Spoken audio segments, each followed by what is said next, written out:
It's about to go down with Marc and Cathey, a live coaching show about dropping ideas. Marc and Cathey coach and have conversations with brilliant idea creators who are reimagining the world through the expression of their words, thoughts, and action. Hey, what's up, everybody? Welcome to another episode of It's About to Go Down. I am Mark Williams. And I'm Cathey Ermias. I'm so excited about our episode today. On our show, we have Seremaga, and it's going to be different. So normally we start off, Mark, right? We have somebody on our show and we'll have an idea, and that person will talk through this idea, and we kind of coach and have idea conversations about it. Today, she's a friend of mine, and she had a near-death experience a couple of years ago. And lately, a ton of people in this space, there's a whole world of people that talk about near-death experiences, and she's been asked to speak and be on podcasts. And it's different. It's like, it's not having an idea, it's talking through an entire experience of what happened to her. And sometimes people will ask blunt questions. And so today what we're going to do is we're going to kind of talk through how she could maybe, share her personal story. And as Elle told us, this is great for everybody. So if you're out there and you're like, I have a story, it might not be a near-death experience story, how can you talk about it? We're going to kind of cover that today. So Elle, hey, what's up? Welcome to our show. Hey, how are you? We're so good. So happy to have you on. So Mark doesn't know anything about your story. Neither does anybody who's watching. So Elle, give us a shortened version, because a lot more of it will come out as we talk, but kind of give us a top level version. Yeah, well, Mark, it's so great to meet you. You're a great buddy for my girl hair, Cathey. Cathey, we've known each other for almost 20 years now. And so we've seen, each other through lots of different things in life and transitions. And one of the biggest transitions for me was almost a permanent transition back in 2015. I had moved back to where I am, and I had an infection, which, at first I was starting to get better, and then something happened, and I started having like an anaphylactic response, and I started crashing, and I went into complete organ failure. And my lungs were filled with CO2 to the point where the average person has a maximum of 35 on a lab result for CO2. That's as high as it should go. Mine was over 200.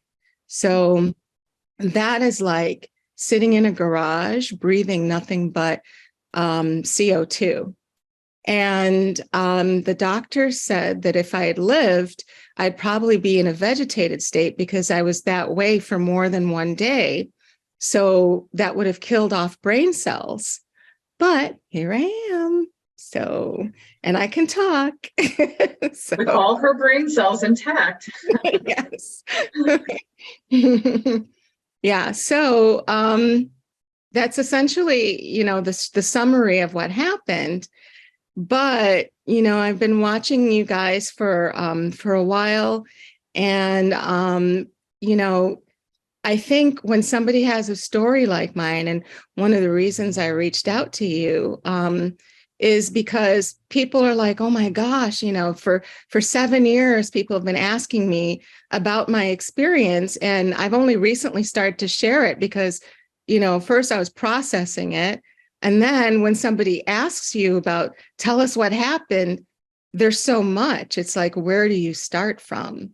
And, I would think that anytime anybody has to share something, whether it's with their family or with, in a small setting or on a podcast, you get the same question, like, tell me what happened. So I want to be able to, share about it without rambling, and with also, talking about the things that are important, the juicy things that people really want to hear.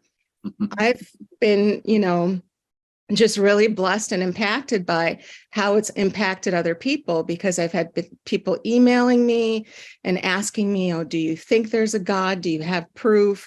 Do you, how do you feel about this, that, and the other? And, I want to be able to, streamline and tell people,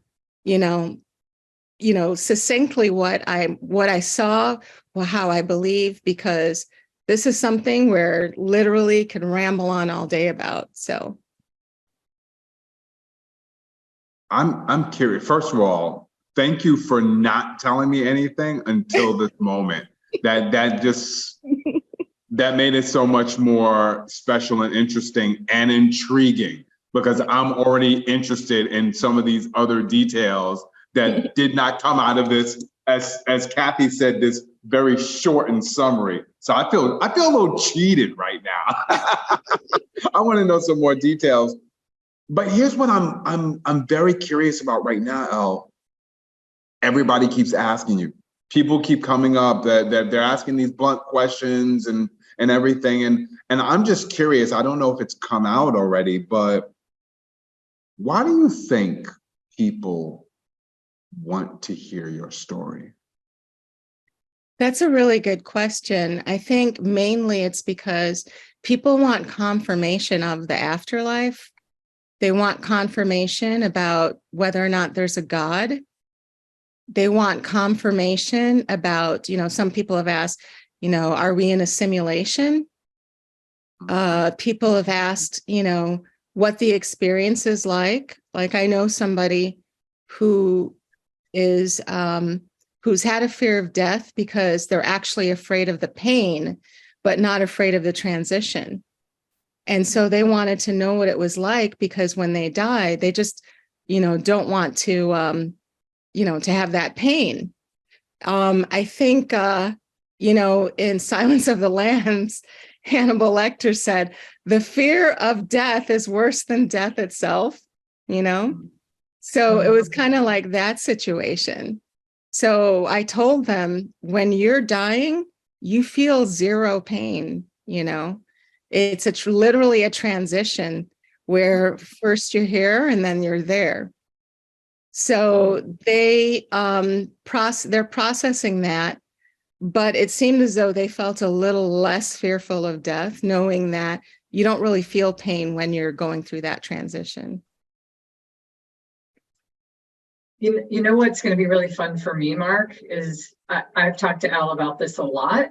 And so I've heard a lot of her details, and I know a lot of the background of some of the stuff that she's been through even since.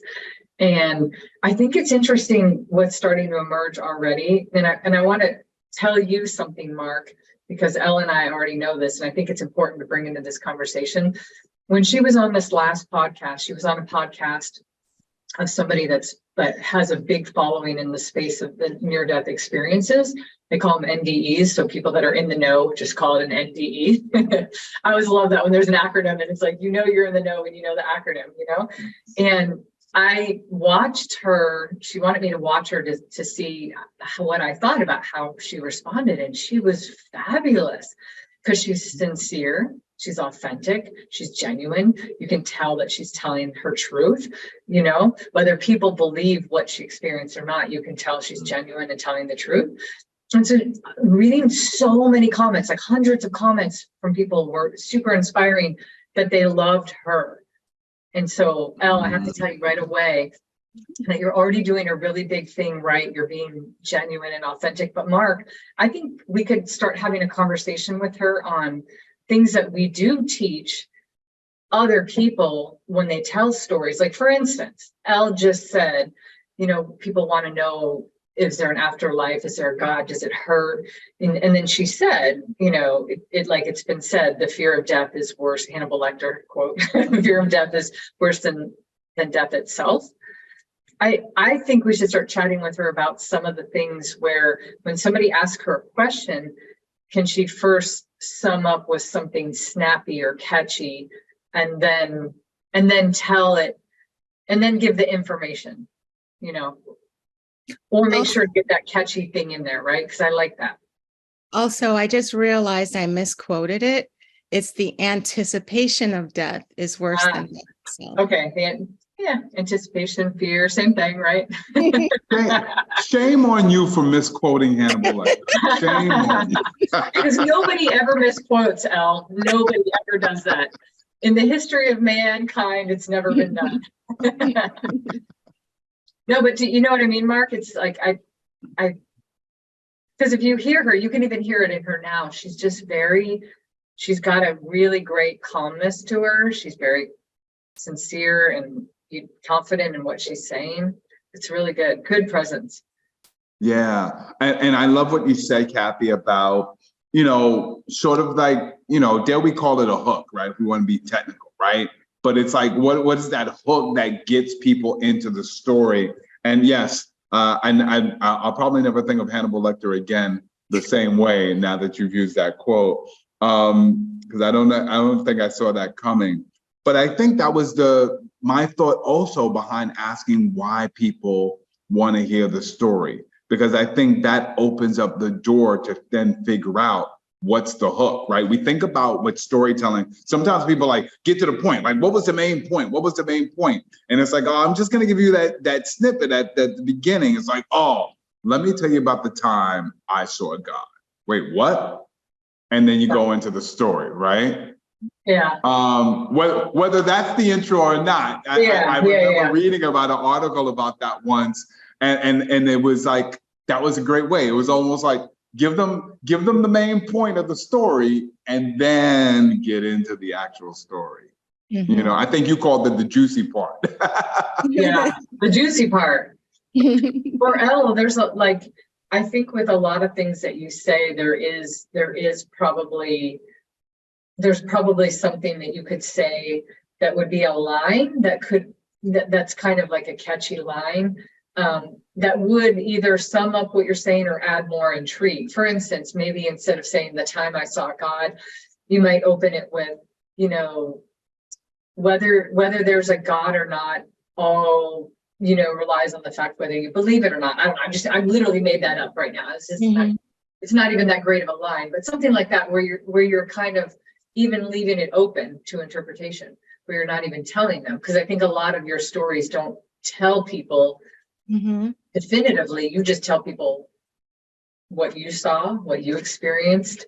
And then I noticed a lot of people take that and run with it, which is their right? That's what everybody does. When we tell a story, whether everybody in the audience is always taking it and putting their own thoughts on it. Right. This happens to be a lot more, the thoughts are they're at a different level. Yeah, that's true. I actually also, I also got emails of people who are saying, oh, I heard you say this and that and the other, and that so resonated with me. And it was like off of what it wasn't completely what I said. So I had to correct them because they would, insert a narrative based on their own thoughts and interpret it a certain way based on their own thoughts. So yeah, to keep things clear. Yeah. So. I'm curious about that. Without repeating how they misquoted you. What have been some of the things, because it's, you and Cathey have said it, you've gotten a lot of responses. What are some of the things that people are sharing with you that they're highlighting from your story? I had a doctor who emailed that said that he had an NDE 15 years ago and he hasn't been able to talk about it. He's in a science field. I think it kind of freaked him out, or he didn't know how to communicate it. And he said that after he saw my NDE explanation, that he felt more validated and he felt like he could talk about it. So I encouraged him to talk about it, because the more people in science fields that talk about this, then people will get an understanding of what afterlife is about. and, about spirituality, even like science and spirituality, in my mind and from my understanding, are not mutually exclusive. They're interconnected, and God created both. So, yeah. Like, Elle, tell us the story about your daughter. What happened when you were not present in your body? You were in a coma. Okay. You mean what was going on with her? Mm-hmm. Okay. So basically, she was going through the normal thing where she had school that she had to, a school year was coming up. We were in a different place because we actually weren't at home. We were just happened by, osmosis. And because of the situation, we're stuck here because I was in the hospital. So she had to be in a new school, and while her mother was dying, and it was a horrible experience for her. But she started having these spiritual experiences as well, that where, for example, she would be outside and then she would see a dragonfly that was just acting a little not so dragonfly-y and doing strange things. So she's an old soul. So she's very intuitive. And so she would go and look it up, what that means. And there was a specific message around those things, and, saw like other different things, like different insects or creatures. And the biggest thing is that, she's spiritual. She meditates and things like that. And her angel guide told her that even when everybody saw that I was dying, I was getting my last rites, people were called multiple times when they thought this was it, I was going to die, come to the hospital, say goodbye.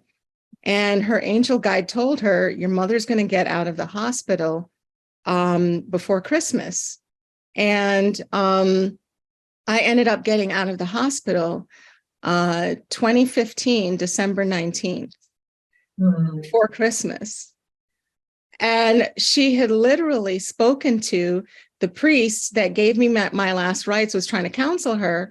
And as she's telling the priest, oh, my mother's going to make it, my mother's going to live, telling the family. And they're kind of like pacifying her, like, oh, little girl, just, prepare, it doesn't look good. And she was right above everybody, even above the doctors. Mm-hmm. So powerful, right? The more you keep talking, the more I see why people are intrigued. By the way, I just wrote down this line, Cathey. I want to hear your thought in a second because I see you ready to go. My daughter was in school while her mother was dying. I don't know what it was about that line that just like, man, that just drew me in. Well, and I was super impressed with that because it showed her resiliency, because that wasn't the only thing she was going through during that time. And it's too much to go into other than that. But, even that itself, once I was out of the hospital and we had a chance to download with each other and talk, she got straight A's. I think she was like the number 2 or 3 student in the entire school while her mother was dying. Yeah. So, yeah. Wild. You know what I was going to say, Mark, is like, every time I hear Elle talk about it, like, I kind of picture, that thing where, when we're coaching people, I think this always happens, right? We kind of picture their audiences. And so speaker coach always gets in the mind of that, and kind of, it's almost like you can see their audience. And so you kind of know what to anticipate on how audiences will land and how they'll think. And in this case, it like blows me away a little bit, because that requires you to get into the mind of how somebody believes, not just in the moment where, a speaker's going to say something and they laugh, right? So it's totally different. It becomes a totally different thing. Like, how will 10 different people take this story that she's talking about with her daughter, right? And so, some of it, again, I'm going to go back to this with Elle, because when Elle's saying it's genuine and authentic. And I think a lot of people in this space might not believe it. And so it's like testing people's, because they don't know anybody that it's ever happened to, it's never happened to them. It makes it hard to like grasp this kind of story. It's not easy. You know how there's stories, Mark, that we teach people, and like when somebody will tell a story, and then the more relatable the story, the better it usually is, because the more people that you're listening to your audience, that's common for speaking. But again, this is a totally different thing. This is like sharing your story. It's really your story. And in Elle's case, it's a story that hasn't happened to a lot of people. Right. I'd love to kind of break that apart a little bit as well, too. And I'd love to hear your thoughts on that, Mark. Okay. Can I say something? Yes. Okay. Please. That's why you're here. Say lots of things. I totally agree, and I totally understand that. I've had those same thoughts too, meaning seeing other people share something and be like, that doesn't compute. That doesn't sound logical. And I'm a pretty spiritual person, and so I recognize that it can sound really strange to some people. And then I also have figured that it's not something to, be put off by or take offense to, because like, even when I have done it, it's not because I don't necessarily believe the person. It's more because of my own training, it's more because of the beliefs that I grew up with or whatever else, that I have a very scientific mind. So the first thing I do is think, now, how could this happen under this situation? And could this legitimately happen? So a lot of it is just how we're built, our perspectives about life that make us either have an easy time accepting information or a harder time accepting information. But I'm glad that I'm this way, because it helps me to kind of filter out some of the things that, that I hear, that, I can decide if I believe or not believe. And it's also made me, as a spiritual person, kind of test my faith, It's made me like, because all faith, all spirituality should be tested, even if you're the one that's testing it, because a lot of things come at you. Some of those things are from a dark place and some are from a light place. So it's got to be tested, even if it might be true, I love that, by the way. You just said two things, Elle, that I really like. And I think it goes back to what we're kind of talking about, is I love some of these like lines, and I hate to use the word line. It sounds bad. It's not like a line. It's not like it's not, but it's the difference between like more of a thought idea than it is just information, right? Mm-hmm. That's what I'm talking about here. Yeah. And so in that case, you said two things that I think would fall under what I'm talking about. And one is this: I heard you say, I realize that it doesn't compute. And then my brain took it a little bit further, and I could see you telling people while you're sharing your story, I get that. It wouldn't have computed with me had it not happened to me. And just sometimes just to be able to like say something like that is almost the little preface before you tell something, I think can be really powerful. And then you also said, felt like my spirituality was getting tested. And I believe all spirituality should be tested. And I love that. And so I think some of these things that you're saying, Elle, that are not the descriptive things that happen to you are actually really important. They're really good bindings to all the things that you are actually talking about. Mm-hmm. And I think it's important. Yeah. I gotta agree here, because it goes back to one, not only why do people keep asking you to share this story, but also why are you continuing to share this story? And I agree with you, Cathey. I wouldn't call it a line. I'd call it a thought, or I'd call it an idea or a query or whatever you want to call it. Right. But it becomes, it's a group of words put together that really explain why you're sharing this story. And I wrote down all spirituality should be tested. That line really stood out to me. I think I had missed, and so Cathey, I'm so glad that you brought it back up. It would not have computed had it not happened to me.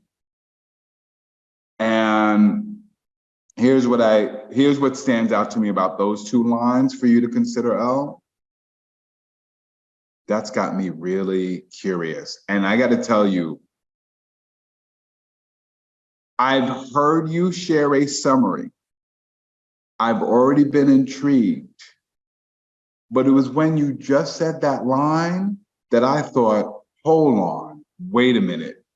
There is still a part of this story, shall we call it the juicy part? There is still a part of this story that I don't think I've still yet heard. Mm-hmm. Oh, there's so much that you haven't heard, Marc. Yes. And it's when you said all spirituality should be tested. And it's when you said it would not have computed had it not happened to me that I was like, hold on now, wait a minute. You holding too much in. I got to learn more. So that's what I love about those two lines. So yes, dare I ask, give me a juicy part.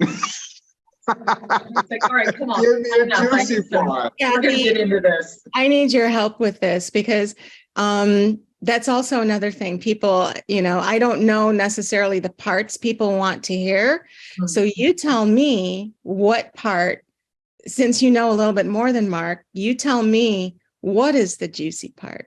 Well, I think, one of the things that I would say is probably the most juicy for most people and interesting, and we've heard it before. I think this is a common knowledge when you hear like a near-death experience, but you explain in your story, so you could tell this to Marc, of what happened while you were out of your body and you were above looking down at your body and how that experience was, because I think that's really interesting and juicy. Well, there were a couple of times that happened. Are you talking about in the operating room? Or yeah. I think that was one. Are you talking about the light tunnel thing? Both, actually. Okay. Tell one and then tell the other. Look at Marc's face. I know. Marc's like, wait, there's more than one? Yeah. I was thinking about the one when you were in the operating room, but the okay. Cool too. So the operating room one, I was out of my body and I saw myself in a procedure room where the doctors and residents were walking around and they were doing things, and I don't know what they were doing, but it was some type of procedure. I was told that I had a death preparation, and in death preparation, they shave your head, they check for brain activity. It could have been then, I don't know, but sorry, I need to divert a little funny part in there. When when they shaved my head, at the time that I went into the hospital, I had a weave in. Mm. Where this is going. You know where this is going. Yeah. So it got pretty matted. And so they asked permission to just shave it all off because, the weave was beyond repair at that particular point. So they had to ask your family. Yeah, they had to ask the family. So that's funny. I haven't heard that before. So anyway, so I saw myself in this room, but I didn't understand when you're having a near death, especially when it happens abruptly, you don't know that you're transitioning from one place to another. So for me, like your mind doesn't work the same way. Things, you don't look at something and say, oh, that's really odd. That's not how things should be. I wonder what's going on. You just kind of accept it. And you kind of have non-human emotions sometimes where it's like you wouldn't think rationally the same way that you would think in your human earth form. So I saw it and I saw these people talking, and I didn't realize at first that it was me. But I heard them talking about me. So I was trying to talk to them saying, what are you talking about? I'm right here, and they were saying something about checking my heart or whatever. And I was saying, I'm fine. Why are you saying this? And nobody was answering me. So that was the whole hospital incident. And then the other incident that Cathey's talking about, in kind of comparing notes after the fact, I believe it was one of the times, the last time when my family was called and was told, to have people come to the hospital because I had just a few hours to live, because they had asked to take me off of life support. And my family refused to have me taken off of life support. So I saw, basically, I was in a room, and I've since, observed that some other people, because I'm a part of a near-death experience research group, and lots of NDEs are in rooms when they're dying. So I was in a room, and the room was about maybe rectangular shaped. And I just instinctively in this room, my guide said to hold out my hand. So I did. But the guide said it telepathically, the majority of things were telepathic. So I held out my left hand, and a sphere appeared, a silver sphere appeared in my hand. And then from around that silver sphere, there was an image of Jesus, but it was all light. So it was like seeing it kind of like in Star Wars, when they, Yes. It looked kind of like that, except more ethereal, like not so computery. It was like light, basically. And so I could see that it was Jesus. I was told Jesus was with me. His love was with me, things like that, and to feel comfortable. But I didn't feel uncomfortable. It's kind of hard to explain. Like I had very detached feelings. So, my response or feeling was kind of like, okay, well, that's nice, And then a light panned around the room and made a tunnel shape. The light was extremely bright, brighter than the sun, but it was white, and it made a tunnel shape. And then I didn't realize that in any type of correlation, like I was never told walk into the light or anything like that. Just basically after that came to a stop at a tunnel, I heard another voice say, give her everything that she needs, and it's not your time, you're going back, essentially to that effect. And then everything just kind of retracted. And that was the last thing that I remembered before, before I was awake. So. Hold on.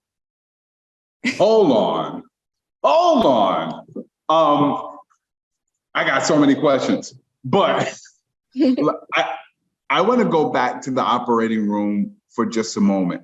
Okay. How did that,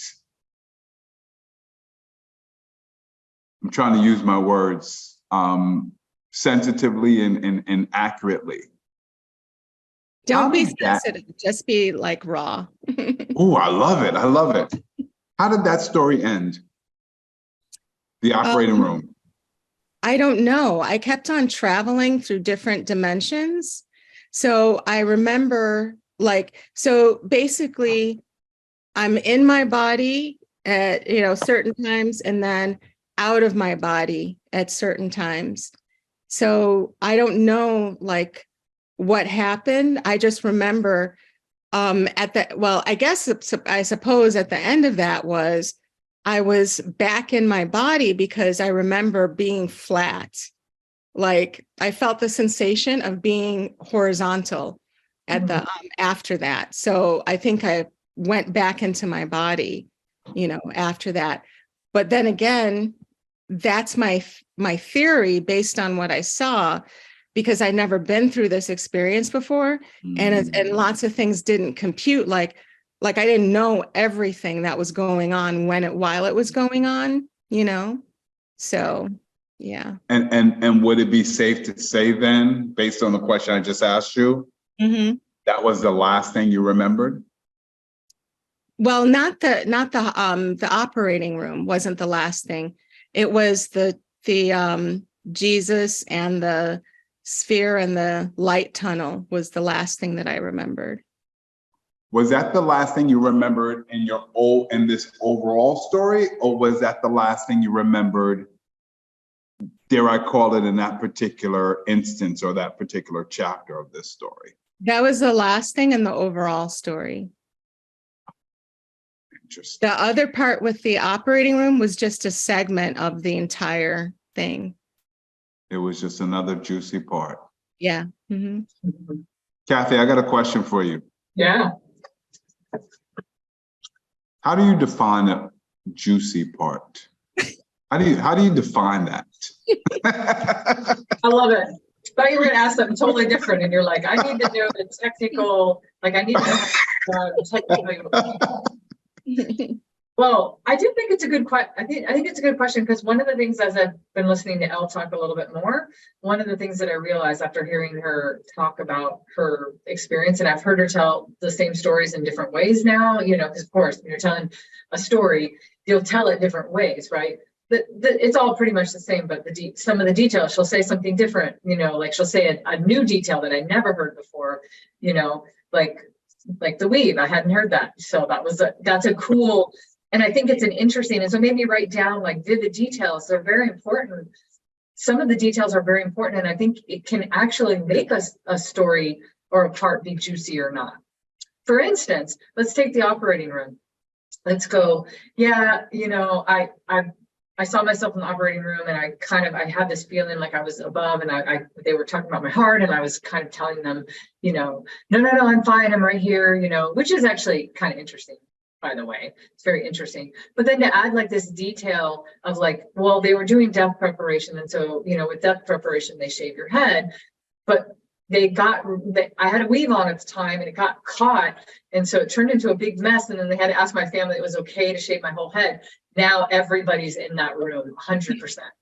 And so I think that's a detail that's a vivid detail that brings somebody in the room. And then I think you can turn any of her stories or her things into a juicy part, of the story. Or if you're just too flat with everything, I think it could just sound informative. Does that make sense, Elle? Yeah, and I could share the, like the weave thing. That was the first time I thought of to share it, because I'm comfortable with you guys. And, because I was thinking, I don't know, it was just a funny thing that popped in my head. I was like, oh yeah, I remember that. When I started talking about how they had to, at least when I was told that my mother told me, yeah, we had to shave your weave off. It was a rat's nest. See, that's funny. And I think it's like, there's a struggle there, and there's something that happened that was kind of a, that it's such a vivid detail. It puts us all into the room. We're all imagining that. And I think that might be one of the things, Marc, that, you're starting to cling on to, is that when we teach people storytelling, that's one major thing that we talk about is like, for instance, there's this thing that I teach, Elle, that I say in stories. I'm like, relive your stories, don't retell. Because if you retell them, it's boring. If you go, you sound like a reporter. You're like, so, this happened, and then this happened, and then this happened, and then this happened. But if you kind of relive it, You get into those spaces where you will say these vivid details, like my weave got all knotted up and they had to shave it off, and other things like that.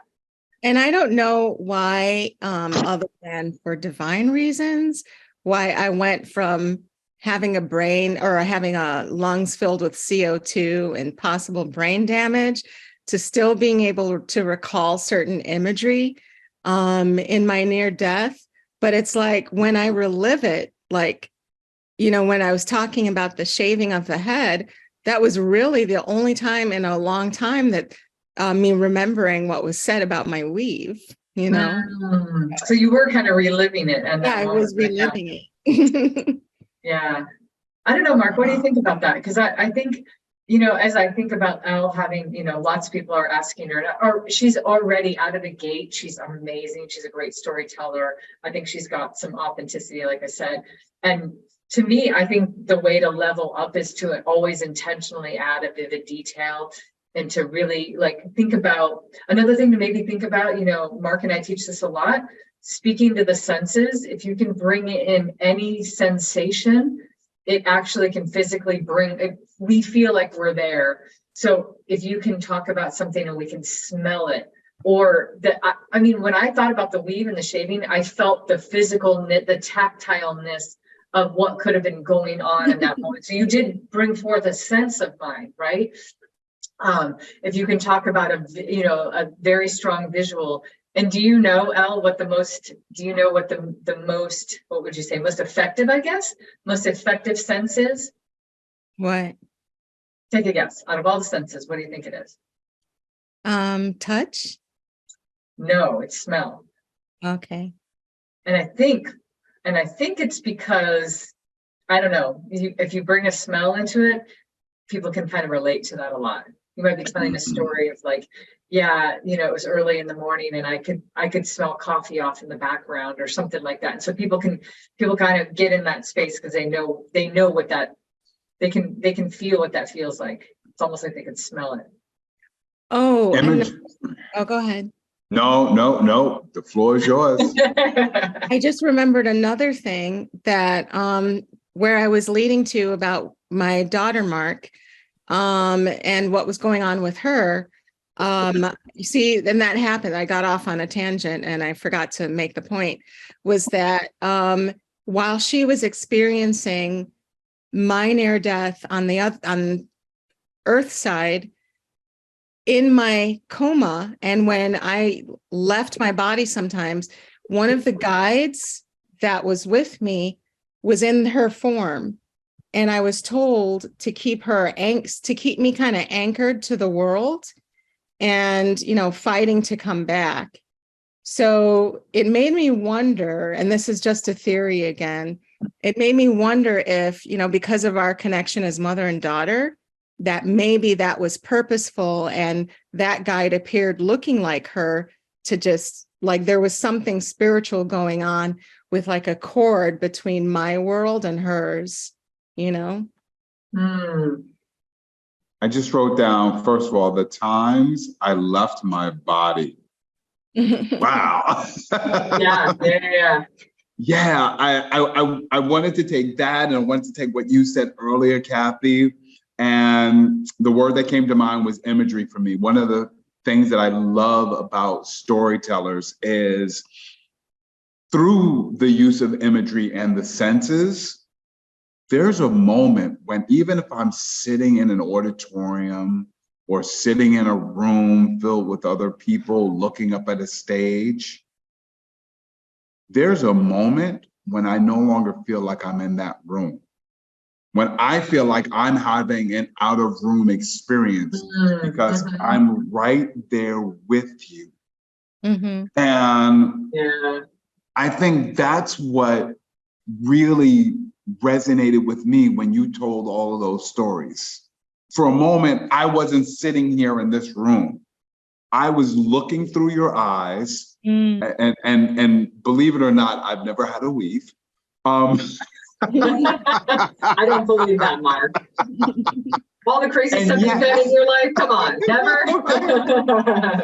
And yet, I could, you said it, Cathey. It was almost like I could just feel it's just ripping out of my head as it's being cut. Like I can feel it, right? I can feel it. And for that moment, I felt like I was in the operating room seeing what you were seeing. I felt like I could see the tunnel that you were talking about, especially as you said, it was bright as the sun, but it was a white color. Like I could see that. Mhm. And I think that's what's so gravitational about the episodes that you're telling. And I'm going to use the word episodes because you have quite a story. And I'm sure that I have not even yet heard all of the juicy parts. Yeah, no, there's still a lot more. Right? But all of these juicy parts are really episodes. And some of them may be episodes about times when you've left your body. Mhm. Right? Some of them might be episodes about times when you connected with your daughter. Some of them are stories not even about you, but they're the dragonfly that was Dragonfly E's story. I love that, Dragonfly E, right? I know, I like that too. I haven't been in the room where you have told all of these stories, but I could almost imagine that there's too many stories to tell in one sitting, right? That's the problem. But here's what I found. Yes, that is a problem if we create this pressure of telling all the stories in one sitting. Mhm. And sometimes we don't have to tell all. Cathey always says this to me all the time, especially when we even do trainings, right? Like you don't have to give them all of the secrets in one shot, right? Just give them a little bit and have them come back for more. Well, I think the same is true for the stories, the juicy part episodes that you have. You don't have to tell everybody everything in one sitting. Give them a couple of juicy parts or maybe just one juicy part today, right? It's not like I saw Star Wars, Empire Strikes Back, Return of the Jedi all in one sitting, although we can, do that these days. But I just got one scene and I wanted to come back for more. So I love the idea that you've got these juicy parts rich with imagery and vivid details that, think about this. You had some out-of-body experiences, and then you tell them in a way that creates an out-of-body experience for me, so that I can experience what you went through. That's whether I agree, right? Whether I agree with it or not, like that's magical. Go ahead. Yeah, no, that's how I hope it helps people. And I want to know, what do you think I should, like, what do people want to know? Like when you were asking, tell me about your NDE, what parts of the things would help people? What's going to,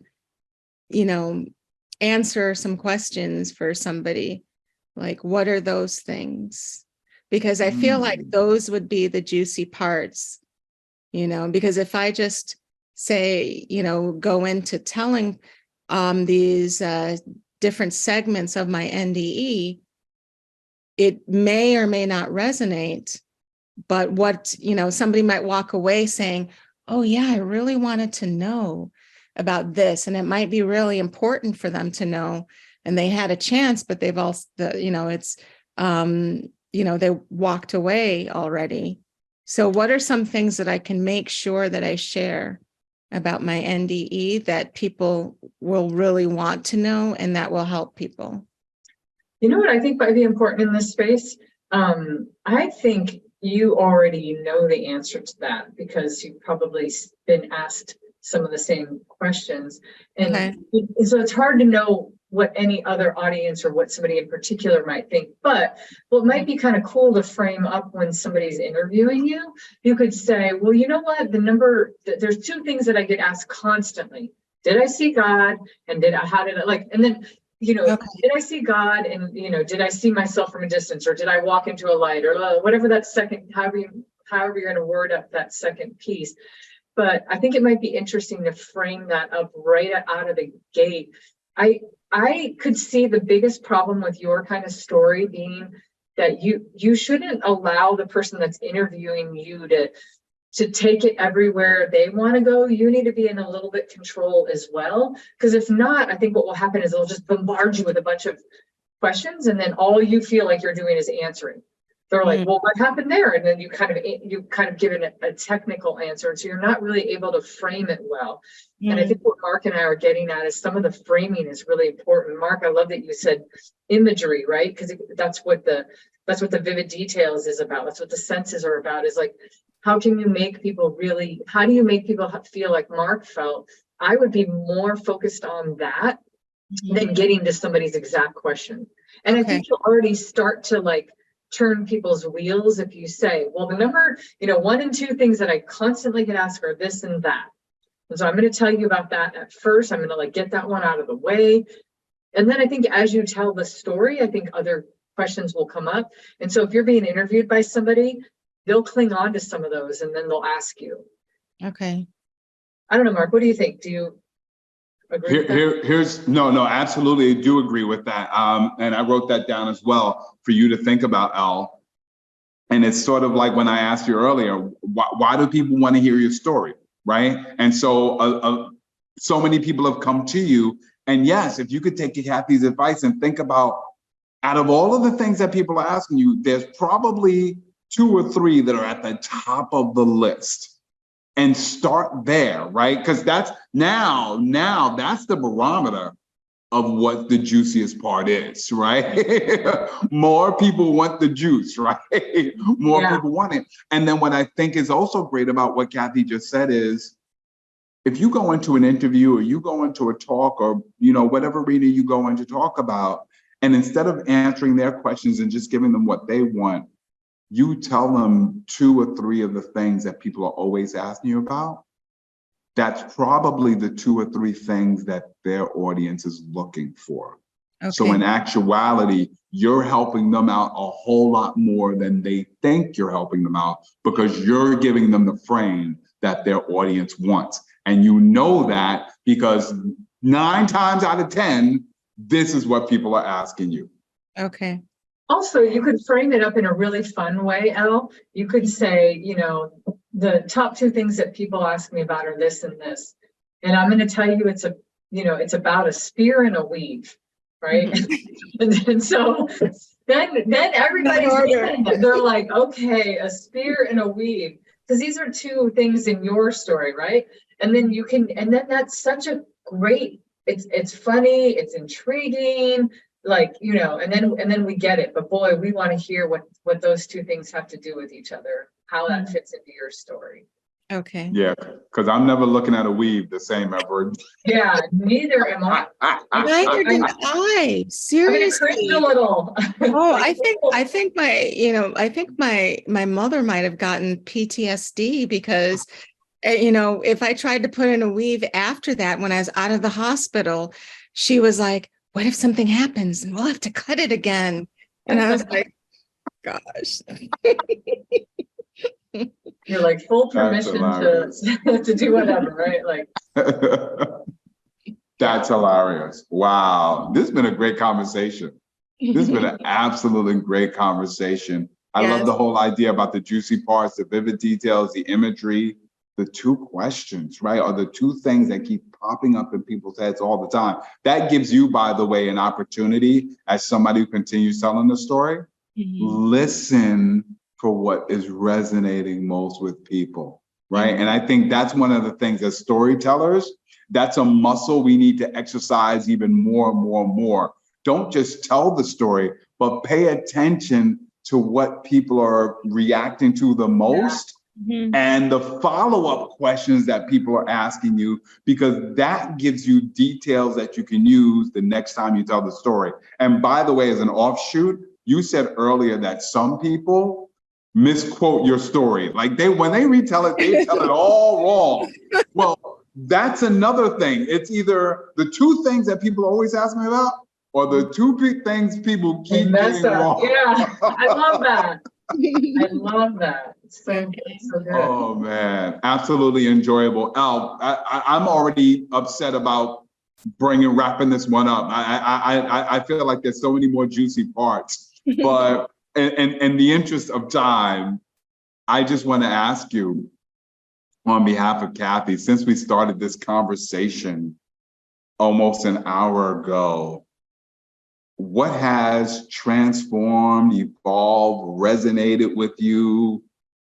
What are you taking away from this conversation today that you did not come in with?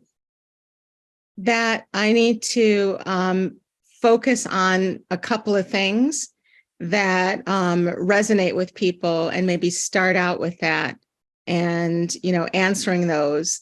And then the other thing that resonates with me is basically not waiting to have questions asked, but to also kind of, direct to what I feel the juiciest parts might be, things that might help people based on, the responses that I've gotten, and, share about that, before I'm asked various different questions about various different things.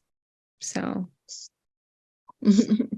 So tell us, Elle, for everybody who's going to be knocking down your door and they want to hear more juicy parts, because they did not get all of the juicy parts in this one conversation, how do they find out about you? How do they find out about your experience? How do they learn more and get in touch with you? They can email me at less-than-1, and it's the number 1% @gmail.com. And I also have a website called url1111.com. And it's just the letters URL 1111. Love it.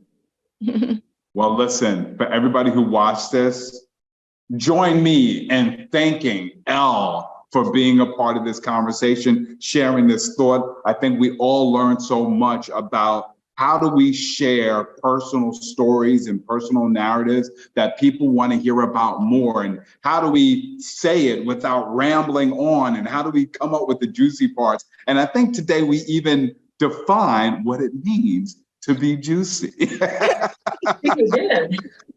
Yes, yes. So if you've got a juicy idea that you want to share and have a conversation with Cathey and I about, so that we can think about how we can get this idea to more and more people and help as many people as possible, hit Cathey and I up on our website. It's About to Go Down show. We would love to have a conversation with you, just like the one that we had with the juiciest of juicy, Elle. Thank you so much again for joining us and for sharing just a part of your story. Thank you so much. Yeah. Well, Cathey, we did it again. We did. We did it again, yes. So until next time, we look forward to having another great conversation, not only with you, but also for you. So join us next time when it's another episode. Oh, I just chopped that one up. I must be having some kind of other experience. Join us next time on It's About to Go Down.